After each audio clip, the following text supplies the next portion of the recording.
bénissons ta grâce, nous bénissons ta fidélité. Parce que hormis toi, nous sommes rien, Seigneur. Mais nous savons une chose, qu'avec toi, nous sommes plus que vainqueurs. Tu es le Dieu de gloire, le Dieu, notre paix, qui nous soutient. À toi la gloire, la louange, dans le nom de Jésus. Amen. Amen. Est-ce qu'on peut acclamer le Seigneur? Gloire à Dieu. Alors rapidement, nous allons prendre la parole de Dieu. Amen. Alors, nous sommes en une période d'enseignement. Je vais prendre 2 textes bibliques. Dans le livre de Proverbes, chapitre 23. Et nous lirons Matthieu, chapitre 15. Proverbes, chapitre 4.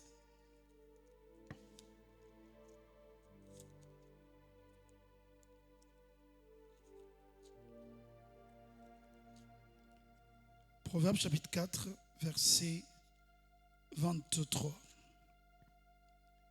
Amen.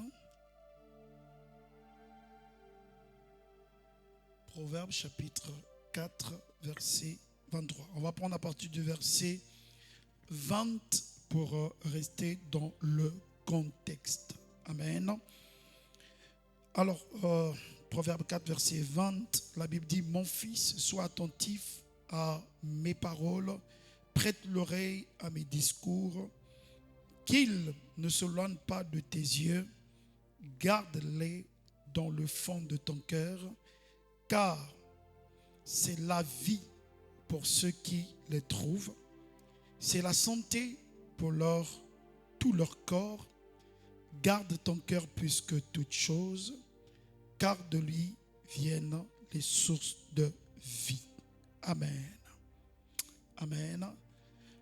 Nous sommes dans le livre de Matthieu, chapitre 15.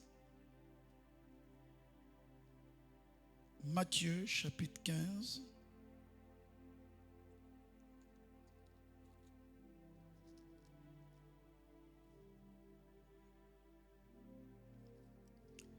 À partir du... Amen. Ok. Matthieu chapitre 15, nous allons prendre pratiquement autour de 10 versets pour comprendre le contexte. À partir du premier verset, Matthieu 15, la Bible dit: alors les pharisiens et les scribes vinrent à Jérusalem auprès de Jésus et dirent: pourquoi tes disciples transgressent-ils la tradition des anciens? Car ils ne lavent pas les mains quand ils prennent leur repas.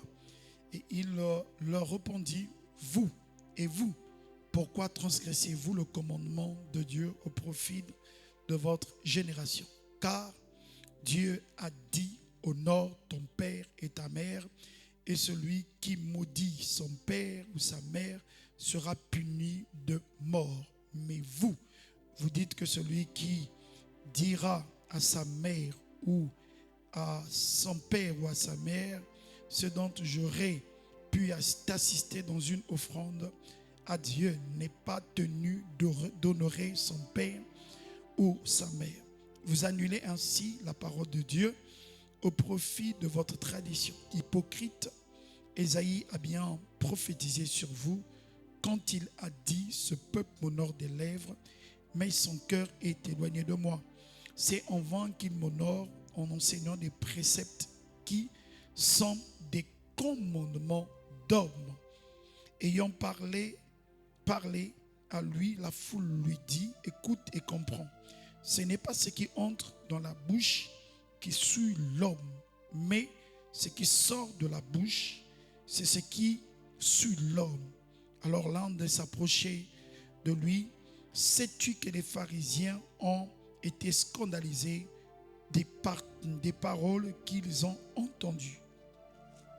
Alors il répondit: toute plante que n'a pas planté mon Père céleste sera déracinée. Laissez-les. Ce sont des aveugles qui conduisent des aveugles. Si un aveugle conduit un autre aveugle, ils tomberont tous deux dans une fossée. Pierre, prenant la parole, lui dit, explique-nous cette parabole. Jésus leur dit, vous aussi, vous êtes encore sans intelligence. Comprenez-vous pas que tout ce qui entre dans la bouche va dans le ventre, puis est jeté dans les lieux secrets. Mais ce qui sort de la bouche vient du cœur.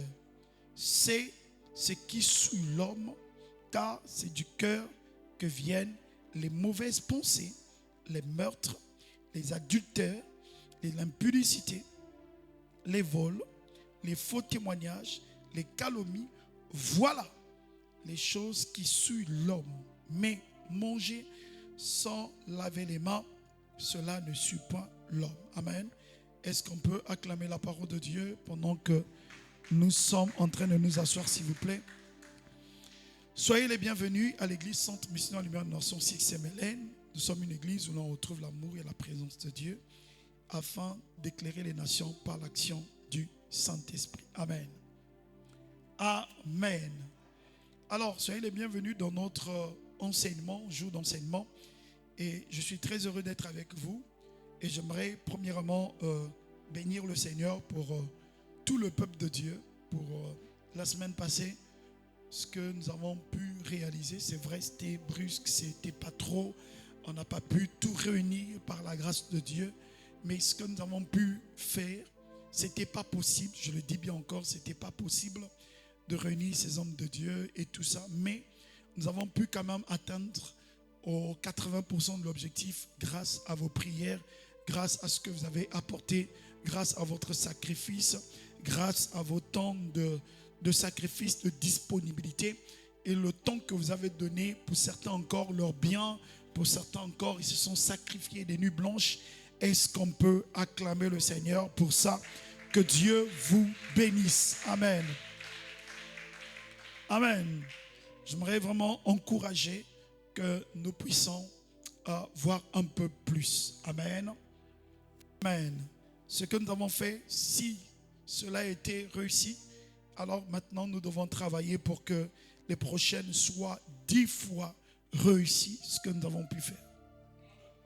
Et tout cela commencera par ce message que nous voulons donner. N'oublions pas que ce mois de juillet, nous avons commencé un enseignement sur l'alliance avec Dieu pour être une source de bénédiction. Aide-moi à dire à ton voisin, l'alliance avec Dieu pour être une source de bénédiction. Amen. Alors, nous voulons aujourd'hui, cette semaine, nous savons qu'aujourd'hui c'est déjà le dernier culte demain de l'année, du mois plutôt. Mais nous voulons vraiment aller en profondeur dès demain, lundi, vendredi et dimanche, expliquer comment être une source de bénédiction. Amen.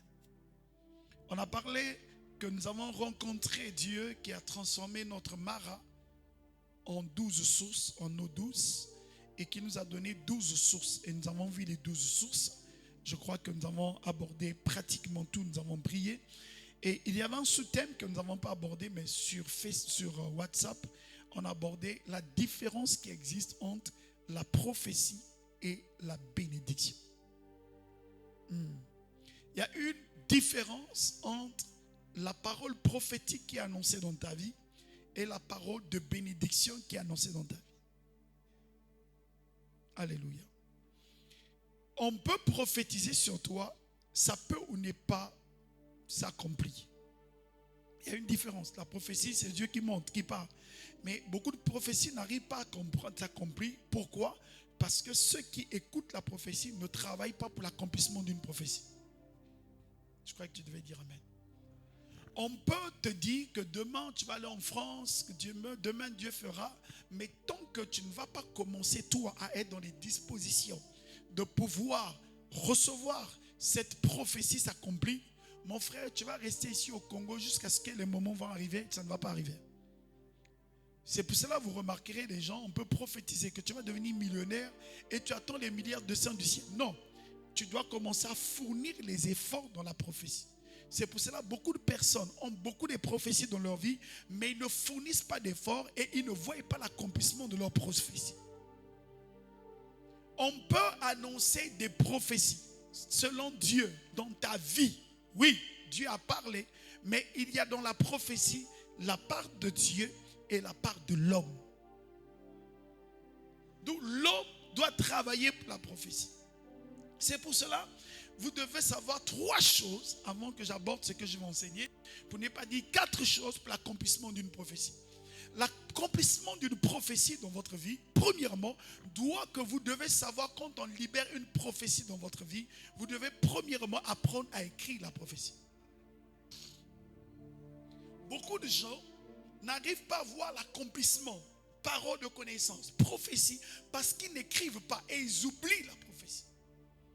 C'est pour cela quand Rebecca était enceinte, elle savait que pendant qu'elle est enceinte, elle avait vu. La Bible dit que les enfants étant dans Dieu lui avait parlé.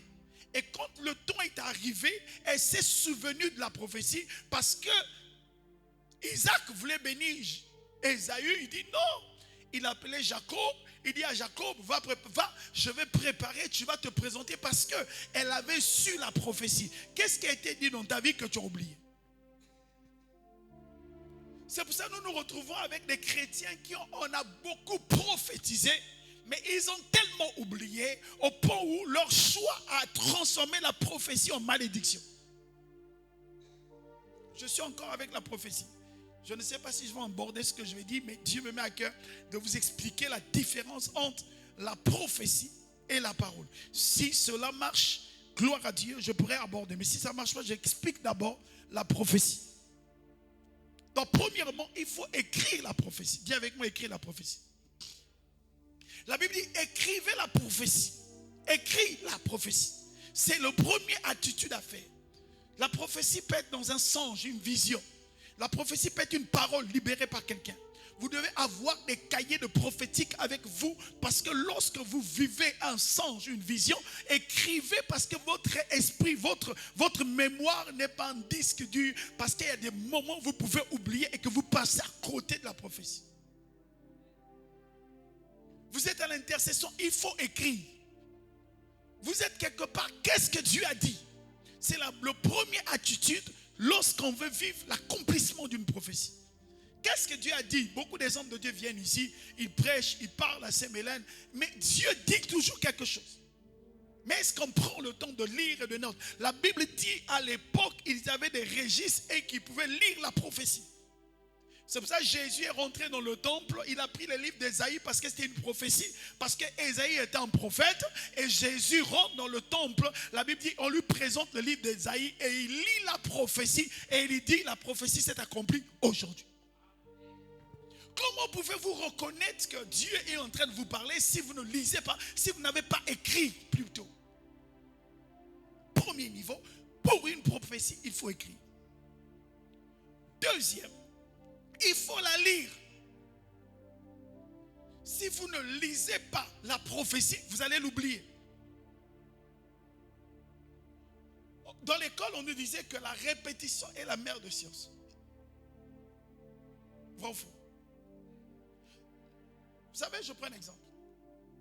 Tous les encadreurs que vous voyez qui donnent des cours de N1, N2, tout ça, il y a un moment, même moi-même, pour la première fois quand Dieu m'a parlé des 12 valeurs, je vous assure, le premier jour, le deuxième, j'avais oublié.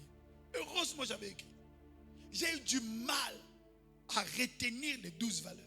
Malgré que j'ai donné naissance, mais j'ai eu du mal. Mais il fallait lire, relire, lire, relire, lire, relire, lire, relire, pour que ma vie se synchronise avec ces 12 valeurs. Le problème, c'est que vous avez des prophéties, vous ne lisez pas. Le fait de ne pas te lire la prophétie, tu t'écartes de ce que Dieu veut faire avec toi. Or, le fait de relire la prophétie, cela vient réactiver dans ta foi. Parce que la Bible dit que la foi vient de ce que l'on entend. C'est pour cela qu'on vous dit toujours quand vous lisez la Bible, ne lisez pas en murmurant, lisez fort. Parce que vos oreilles vont entendre ce que vous lisez. Et quand vous entendiez, ça va produire en vous la foi. Donc, il faut lire la prophétie. Troisième de chose, quand on lit la prophétie, il faut maintenant commencer à l'étudier. C'est-à-dire, j'ai lu la prophétie. Qu'est-ce que Dieu m'a dit? Dieu me dit, il faut que j'aille aux États-Unis. Ça veut dire, pour que les États-Unis arrivent dans ma vie, qu'on a dit les États-Unis, ça veut dire que je dois aller. Premièrement, je dois commencer à étudier. Pour aller aux États-Unis, je dois faire quoi? Avoir un passeport. N'attends pas que le passeport va quitter. Le ciel viendra. Mais je dois commencer à travailler. Donc, à part étudier, quatrième niveau serait maintenant commencer à travailler. Comme dit pourrait, en fait, travailler, étudier, c'est la même chose. Donc, commence à disséquer la prophétie.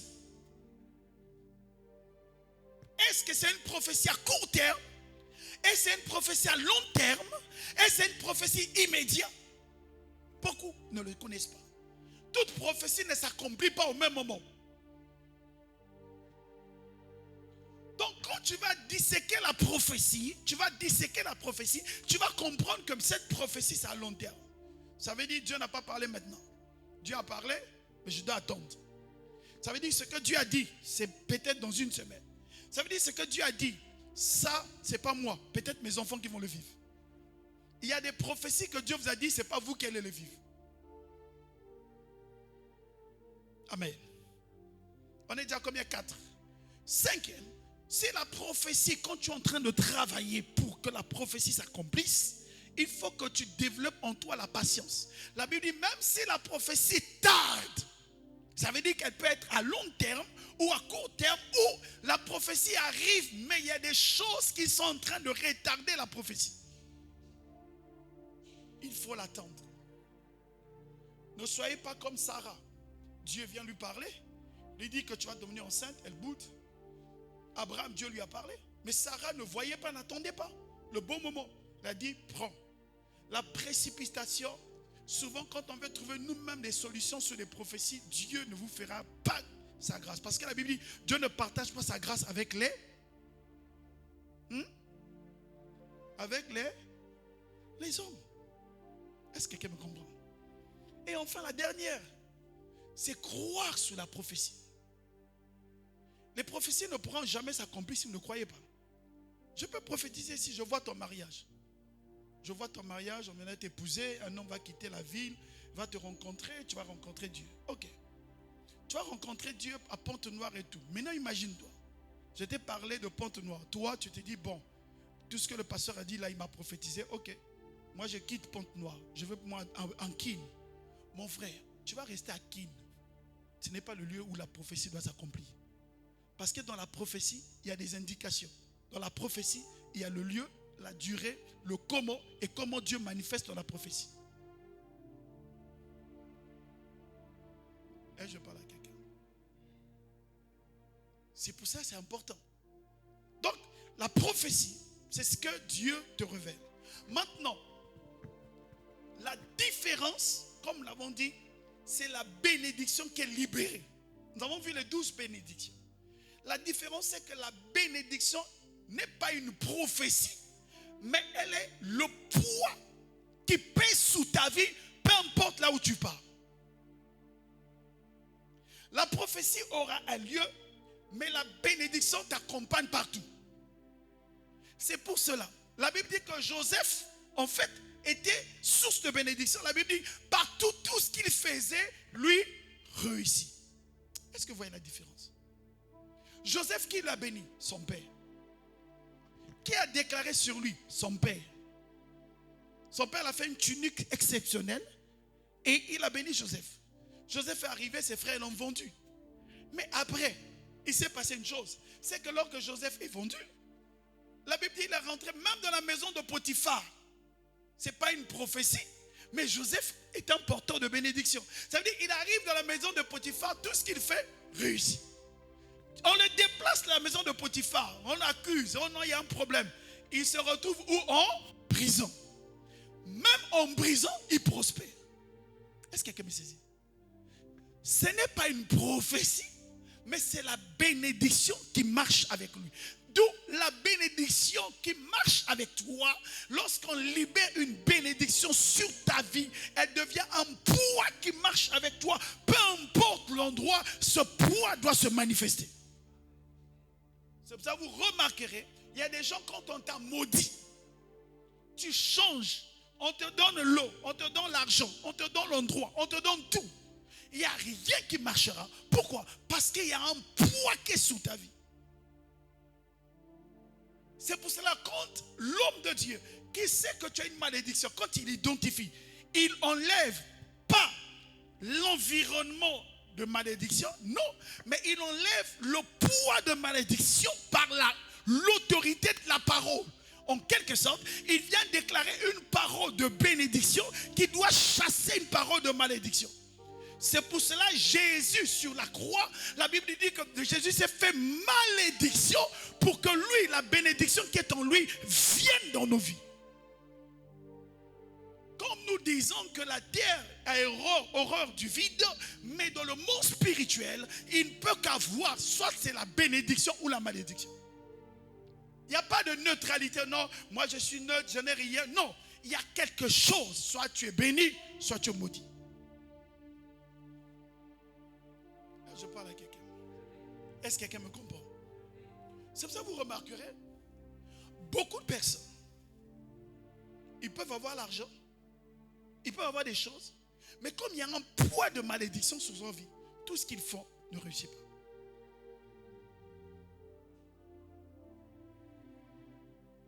D'où viennent 3 clés, rapidement. Ce n'était pas prévu, je vous enseigne.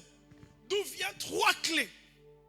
La première clé, pour que la bénédiction demeure, il faut que tu sois sous l'abri du Très-Haut. Ça veut dire sous la couverture de Dieu. Donne-moi mon amen. Alléluia. David dit, je suis sous l'abri du Très-Haut. Dieu est mon refuge, je suis sous l'abri du Très-Haut. David. Maintenant pour nous, à part l'abri du Très-Haut, parce qu'il faut qu'il y ait une parole qui pèse sur ta vie. C'est maintenant être sous la couverture d'un Père. On va prendre un texte qui me vient à l'esprit. Saint-Esprit, aide-moi.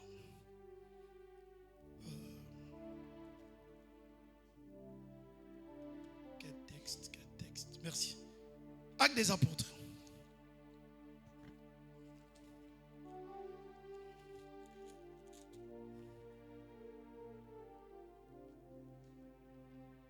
Des apôtres.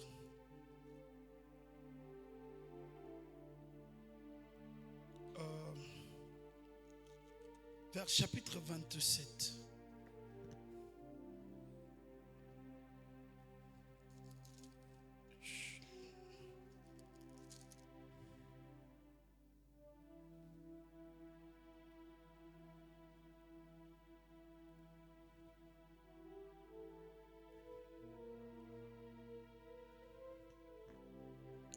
Ok.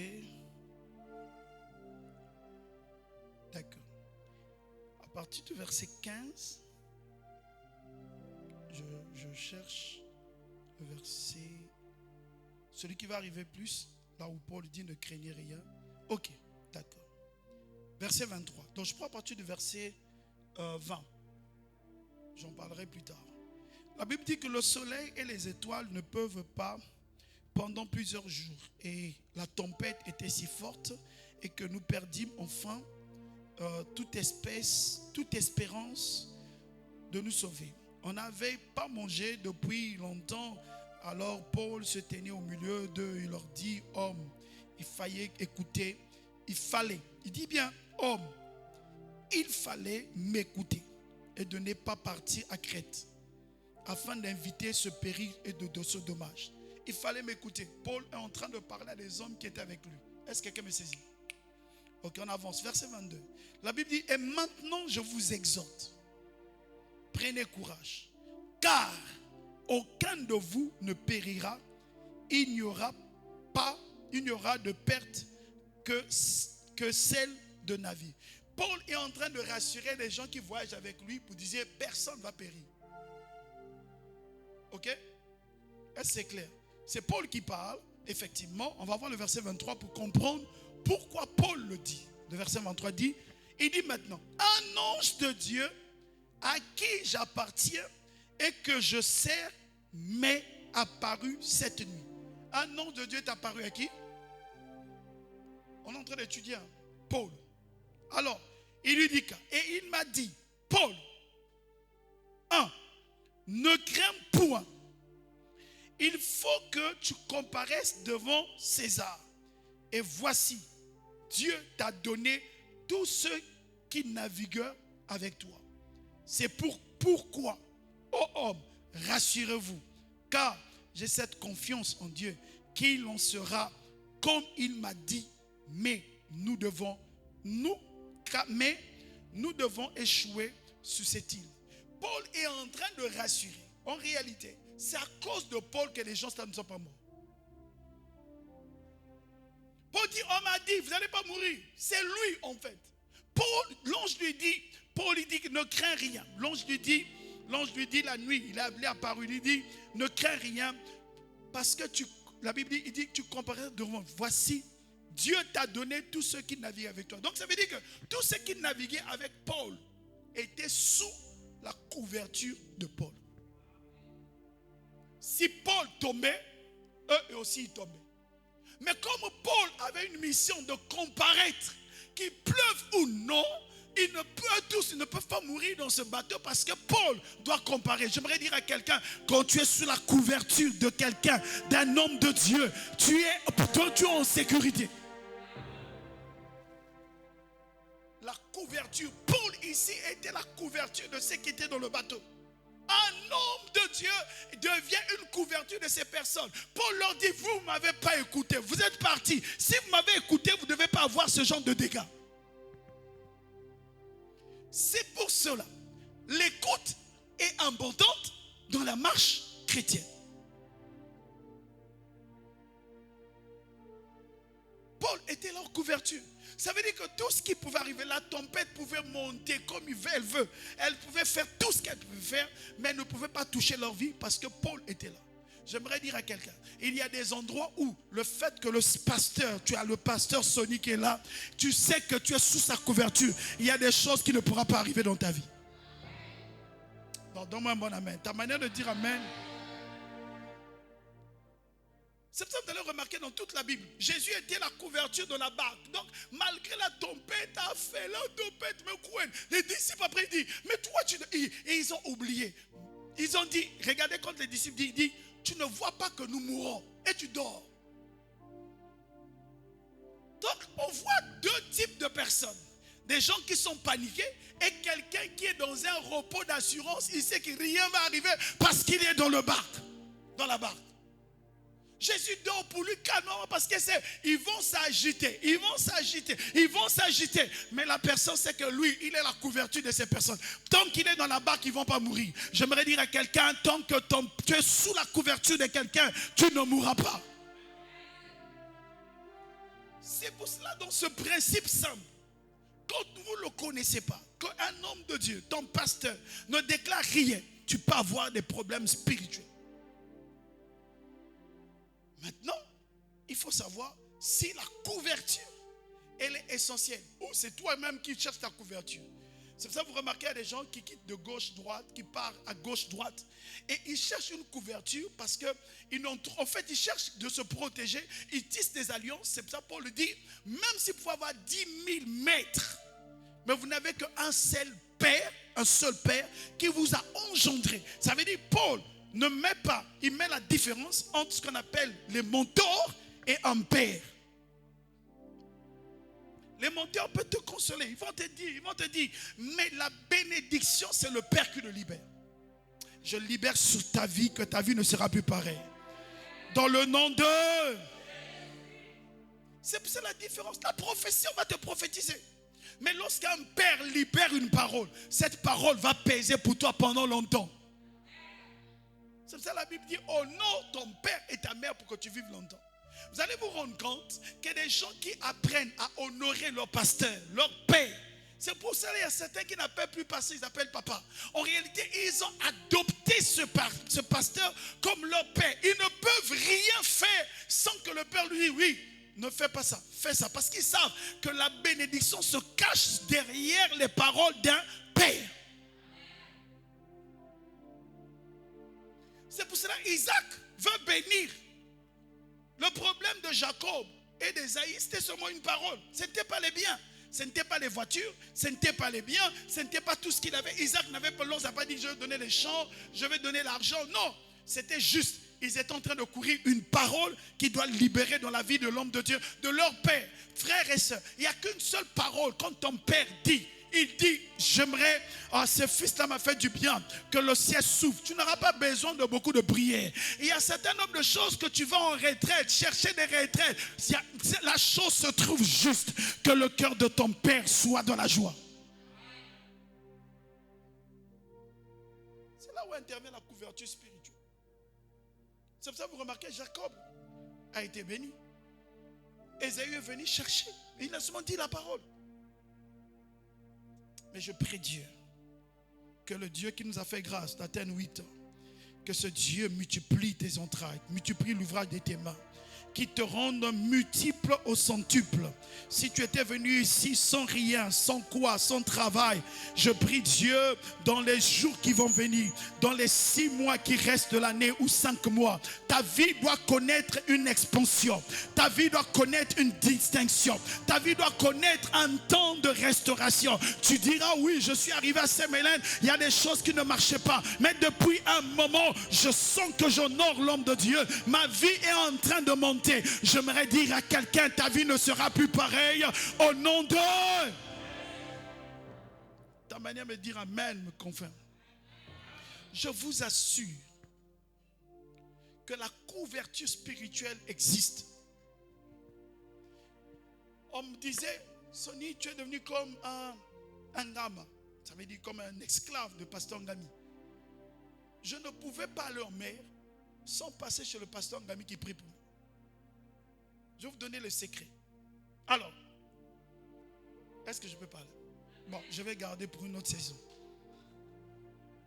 Donc, dans la couverture spirituelle, il y a ce qu'on appelle le transfert de grâce et de puissance et d'autorité. Dans la couverture spirituelle, il y a ce qu'on appelle le transfert de grâce, de puissance et d'autorité. Je vais m'expliquer. Lorsque tu apprends à honorer un père, je partais faire des campagnes dans les villages, mais je n'étais pas ministre de Dieu. Donc, mon manteau que je portais pour aller faire des campagnes dans les villages ne me permettait pas en réalité d'aller chasser les démons qui sont plus grands que moi. Frères et sœurs, ce n'est pas parce que la Bible dit que dans le nom, je vais te donner le pouvoir sur les scorpions, rien ne pourra te nuire. Non, ce n'est pas parce qu'on a dit que tu vas chasser. Il y a des démons qui vont te résister, il y a des démons qui vont te taper, il y a des démons qui te diront non petit, passe ici. Je vous assure. Parce que dans le monde spirituel, lorsque tu n'as pas cette couverture, tu ne peux pas. C'est pour cela les démons ont dit au fils de Séva, nous connaissons Paul, nous connaissons Jésus que vous parlez, mais vous, on ne vous connaît pas. Ça veut dire, ils n'avaient pas une couverture. J'aimerais dire à quelqu'un, peu importe l'endroit où tu iras, quand tu diras, je suis fils de l'évangéliste Sonny Paka, j'aimerais dire à quelqu'un, le ciel te entendra. Les démons doivent fléchir les genoux. Donc le secret, c'est le transfert de la grâce, le transfert d'autorité et le transfert de la puissance. Dieu me disait aller dans les villages. Et quand Dieu me dit il faut aller dans les villages, la première des choses me dit, je sais que tu as un manteau évangélique, mais trouve quelqu'un dans la ville qui va prier pour toi, qui est un père de l'évangile. J'ai prié et j'ai vu dans mon esprit l'évangéliste Koudédé. Et j'ai quitté la maison. J'ai pris 100 000 francs. J'ai mis dans l'enveloppe. Je suis parti voir l'évangéliste Koudédé. Je me suis mis à genoux. Il dit, pasteur, papa, prie pour moi. Il a prié. Il a déclaré des paroles. Cet homme, ce jeune qui veut évangéliser, accompagne. Malgré que Dieu m'avait dit, je vais évangéliser, mais j'avais besoin de cette grâce. Il a déclaré une parole. Donc il devient comme une couverture.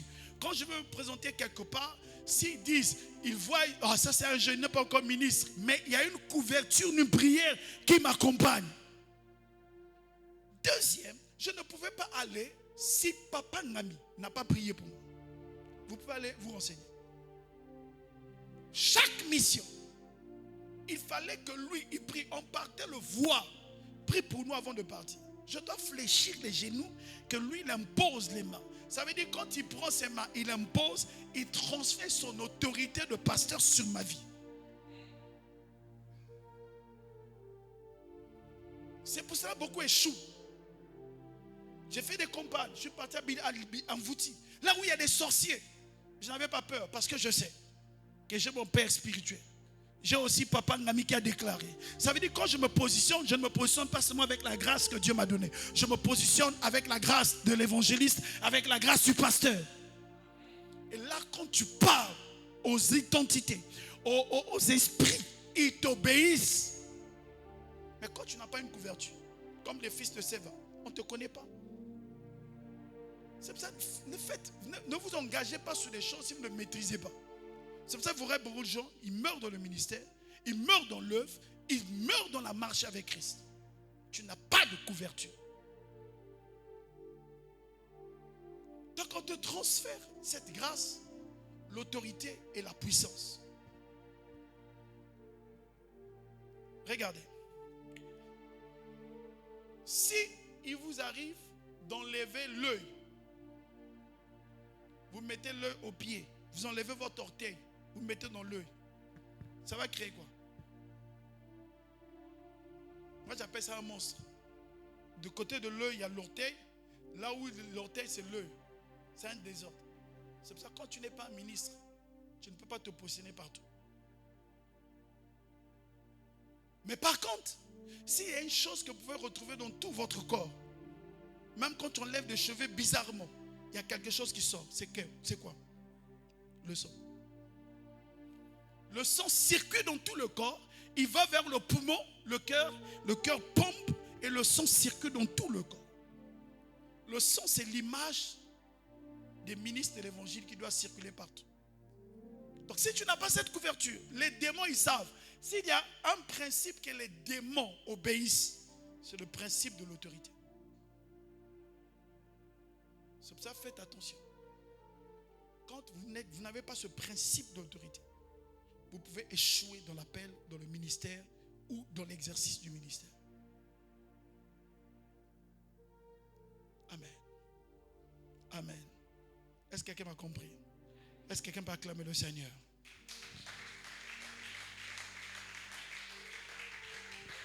Donc si on continue dans ce axe de couverture spirituelle, il y a beaucoup de choses à dire. Sûrement, il y a aussi des hommes qui sont des couvertures. Chaque homme ici est une couverture spirituelle.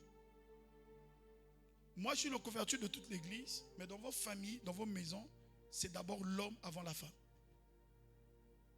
Et c'est pour ça que vous remarquez, si dans votre famille, il n'y a personne qui prie, si papa physiquement ou celui qui a pris l'auteur, ça veut dire que c'est un chrétien, vous allez vous rendre compte que vous allez commencer à sentir le poids des choses dans votre vie, que les autres ne se rendent pas compte. Pourquoi? Parce que c'est vous qui êtes le combat, ça veut dire que c'est vous qui êtes la couverture de la famille. Vous savez, vous sentez qu'on est 5, mais il n'y a que toi qui vis des combats bizarres, des combats familiaux. Tu sens qu'il n'y a que toi.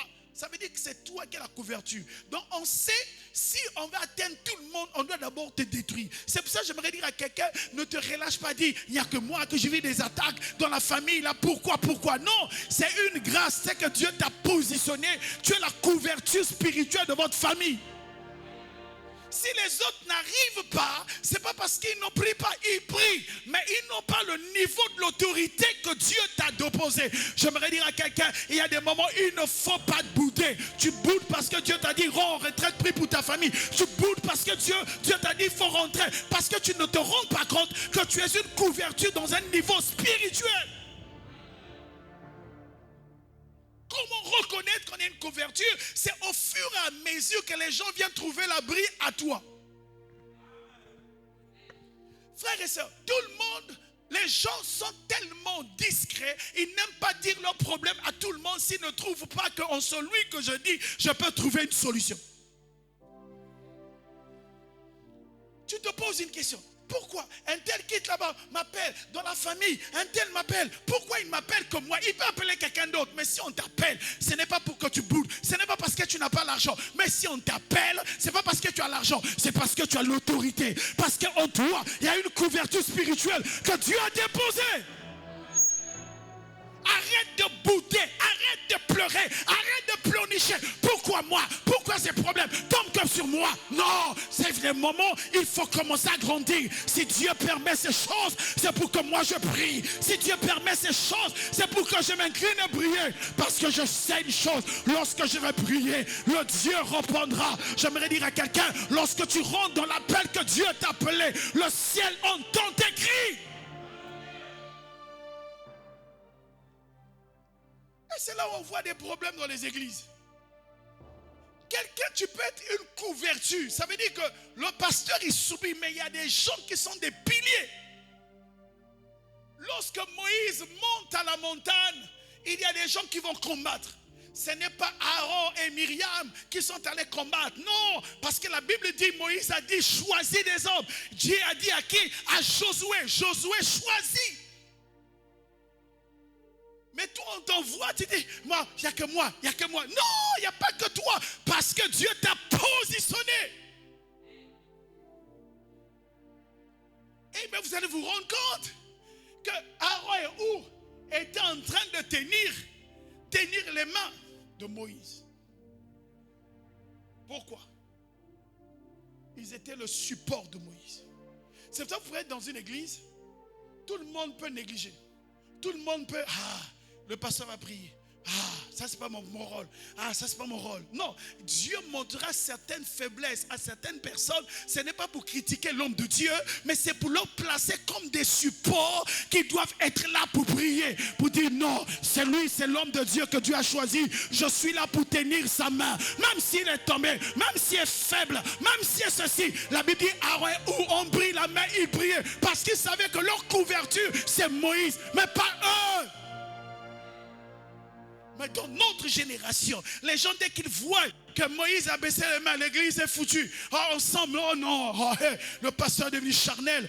L'église, le responsable ne prie plus. Frère, ce n'est pas le moment, parce que pendant que tu le dis, tu donnes l'avantage à Satan. La Bible déclare, les disciples ont dit, ont remarqué, lorsqu'ils baissent les mains, l'Amalek avait la victoire. Ils ont pris une solution. J'aimerais te dire, ne soyons plus des spectateurs, ne soyons plus des spectateurs qui regardent.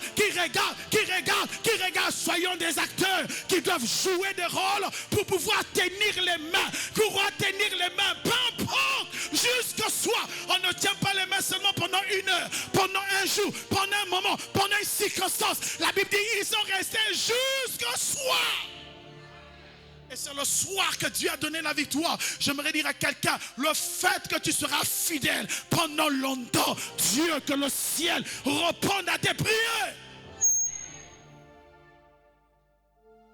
Alléluia. Est-ce que quelqu'un me saisit? Donne-moi un bon amen. Maintenant, quand il y a cette couverture, le problème, c'est que plusieurs n'arrivent pas à vivre ça. Pourquoi? Parce que leur cœur est mauvais. C'est là où le thème que je voulais aborder aujourd'hui, c'est sûr que je ne voulais plus l'aborder. C'est là où le cœur est mauvais. C'est là où le cœur. Dis avec moi le cœur. Est-ce que quelqu'un me saisit?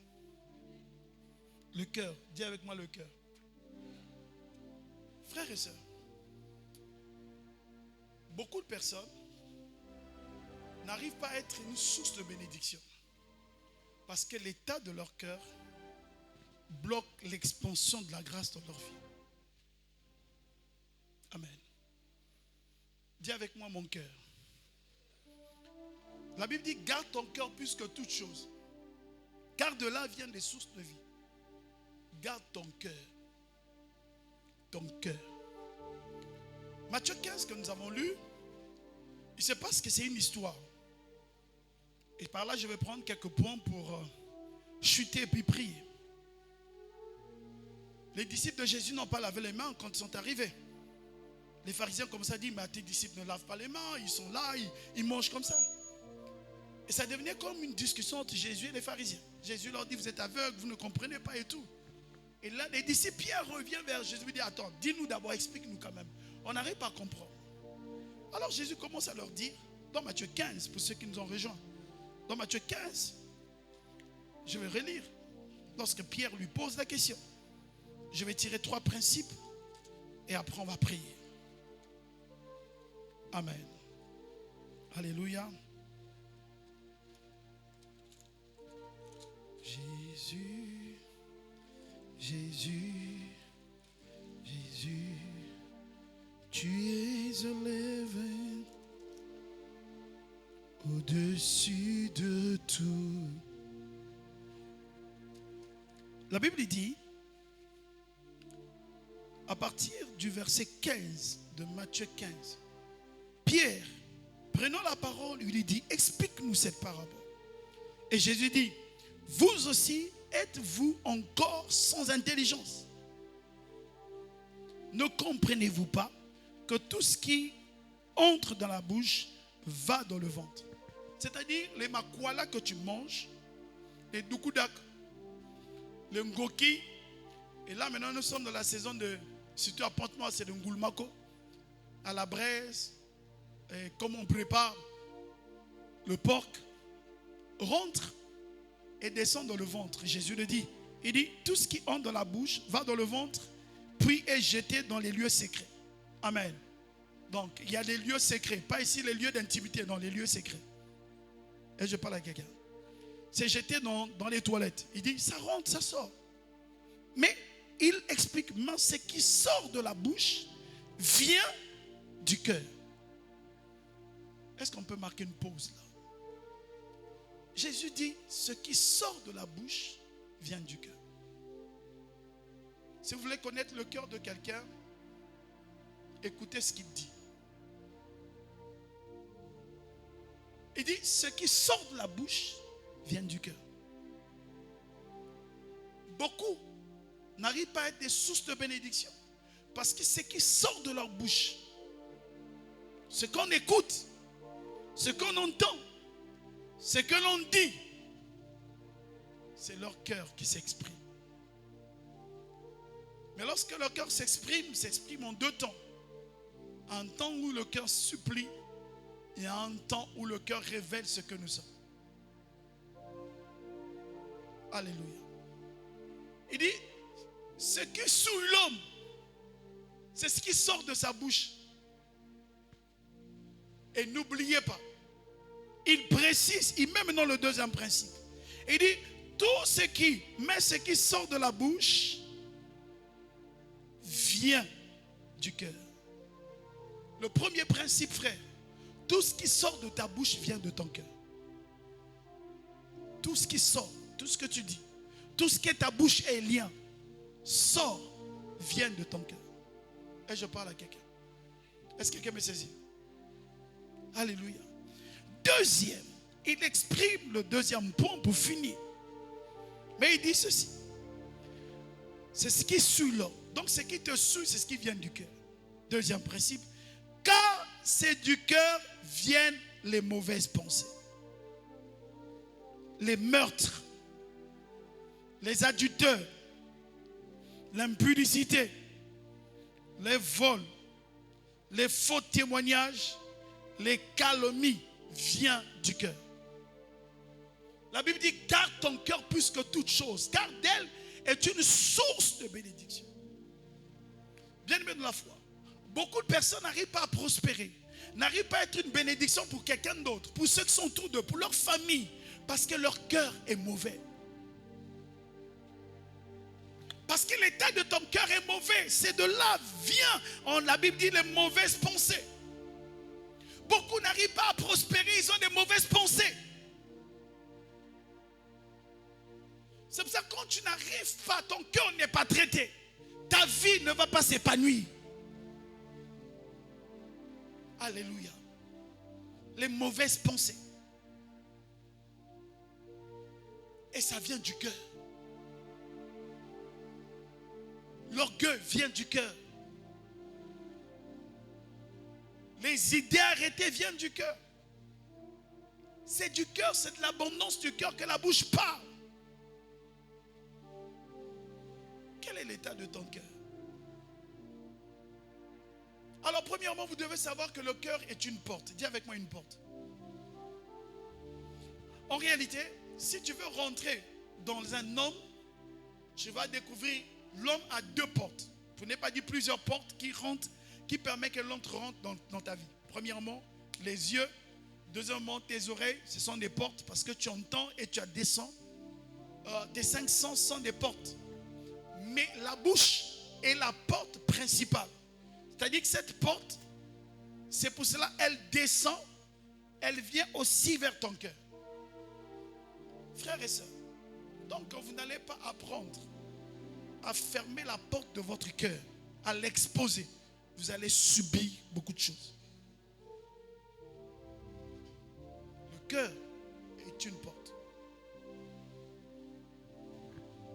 Amen. Alléluia. Mais la Bible dit, c'est de l'abondance du cœur que la bouche parle. C'est pour cela qu'on ne peut pas être une source de bénédiction quand notre cœur est mauvais. D'où, vous allez vous rendre compte, quand quelqu'un est blessé, il cherche à blesser les autres. Il cherche aussi.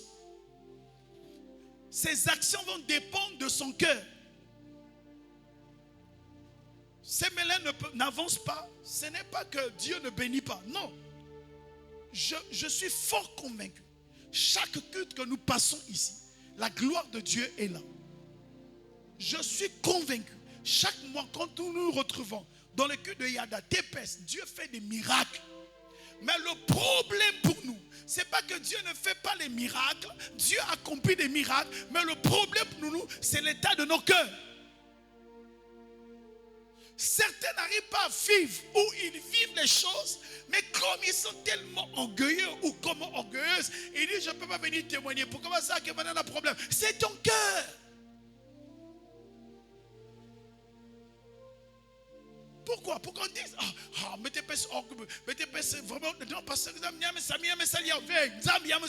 c'est l'état de ton cœur. Tu choisis pour dire il n'y a que Dieu qui fait. Non, mais Dieu ne fait pas passer par quelqu'un. L'état de ton cœur.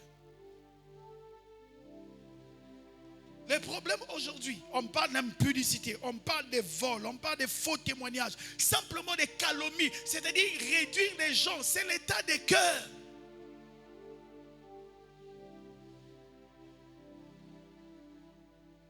On pense qu'on vole l'argent à l'église, c'est le cœur. Surtout nous les francophones, on a hérité quelque chose des Français sans qu'on ne le sache. On a hérité une mentalité qui nous bloque tous les jours. On est égoïste. Donc même bon amen. Un Français est un égoïste. Même s'ils sont directs, ce n'est pas grave. Je vous assure, un Français est un égoïste. Frère, voyez les pays qui ont été construits par des anglophones, voyez les pays qui ont été construits par des francophones.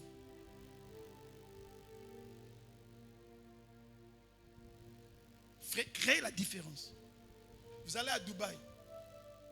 Dubaï produit le même pétrole que nous. Mais allez-y là-bas, c'est comme si on a ramené des États-Unis là-bas. Nos cœurs, on a hérité des Français. Comme nous tous on dit des colons.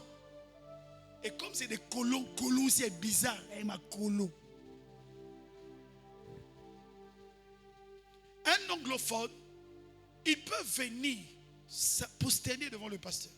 Un anglophone, vous allez voir qu'il est tellement béni, il prendra encore l'argent, il va acheter encore son pasteur. Les pasteurs, il y a des pauvres aujourd'hui, on dit, c'est un père, c'est des pères. On pourrait même dire des ancêtres. Mais qui sont bénis. Récemment, il y a 2 ans, je t'assure, ce qu'il est béni là, toi et moi on ne peut pas. Mais ces enfants sont mis encore, ils l'ont encore saturé. Ils disent, lui, il ne peut pas mourir. Tant qu'il ne meurt pas, c'est notre source de bénédiction. Mais chez nous les Congolais, c'est nous les Africains, surtout chez nous les francophones. Yann Koum Rivoua ma bête vanda façon. Frère, Et il y a une influence spirituelle qui vient déclencher des choses naturelles dans nos vies. Donc nous n'allons pas comprendre que la personne a une influence spirituelle, quelque chose, parfois négligemment. Il peut dire quelque chose en blague et la chose s'accomplit. Mon frère, tant que tu ne vas pas honorer ça, ton cœur est mauvais, tu ne seras pas béni.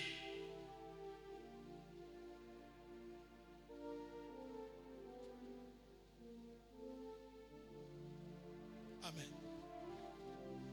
C'est pour ça que vous allez, comme vous voyez souvent, vous allez voir des églises, des francophones, dans les anglophones, et de francophones, c'est deux jours différents. C'est que le cœur des francophones est égoïste.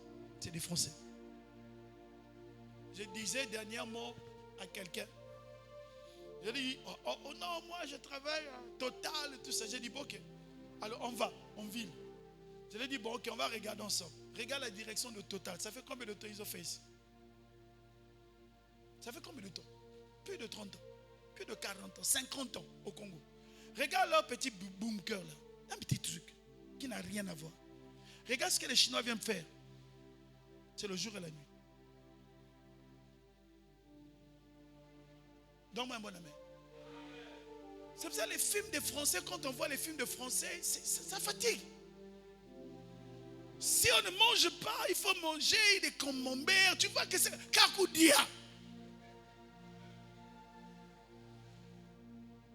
Si on dit seulement ici, là, bon, demain on va faire la gapée, on a besoin d'argent. Vous tous, vous allez donner l'argent. Mais si on dit construction, faisons un truc bien. Oh non, il y en a voir ça qu'il y a. Vous êtes des Français, des pires Français. Je chasse l'esprit des Français. Au nom de Jésus. Ta manière de dire amen là. Vous savez, moi quand je grandissais, je disais, on me dit que tu es vili. J'ai dit non, je ne suis pas vili.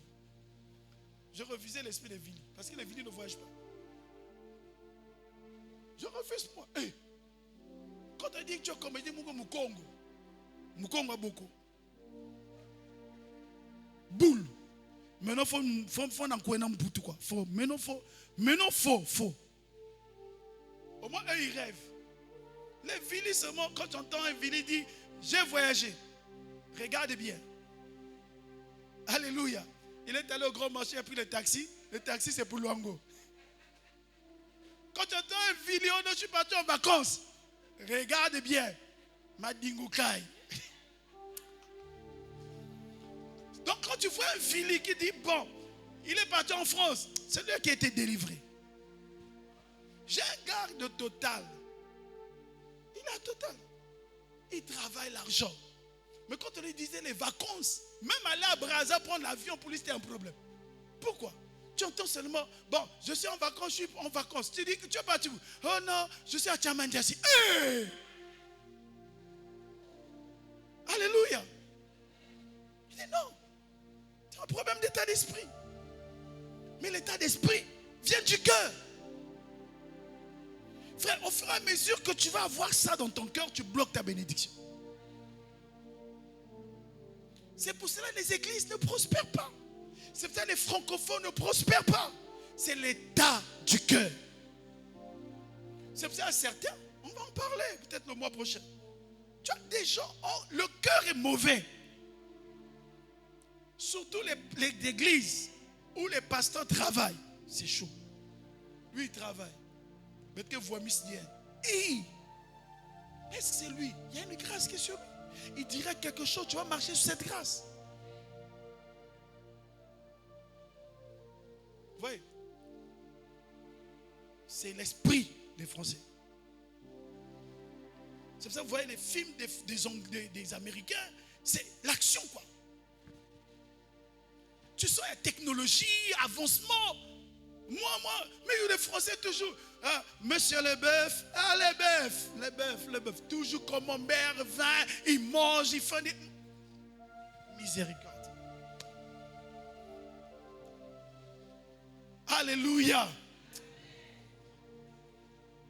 Ça vient du cœur, la Bible dit, c'est du cœur que ces choses viennent.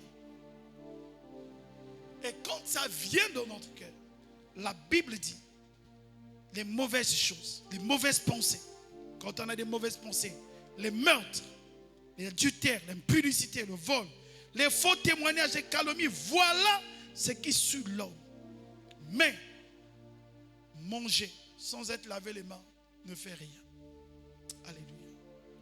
Frères et sœurs, si Dieu veut que nous fassions, nous devenons des sources de bénédiction, c'est ton cœur. C'est pour ça que tu ne peux pas être une source de bénédiction si ton cœur est mauvais. Si ton cœur a un problème. Si ton cœur, tu te bats encore avec des luttes. Tu te bats encore. Non. C'est pour ça que Dieu dit, humilie-toi sous ta main puissante. Le cœur. Les problèmes que nous avons aujourd'hui, ce n'est pas des problèmes où ça peut faire Satan. Il faut laisser Satan à côté. Le problème, c'est que nos cœurs ne sont pas convertis. Alléluia. Quel est l'état de nos cœurs? Que Dieu nous bénisse. Amen. Alléluia. Alors nous allons nous lever, nous allons prier. Nous allons prier. Dieu veut que notre cœur soit une source de bénédiction. Dieu veut que ton cœur soit une source de bénédiction. Mais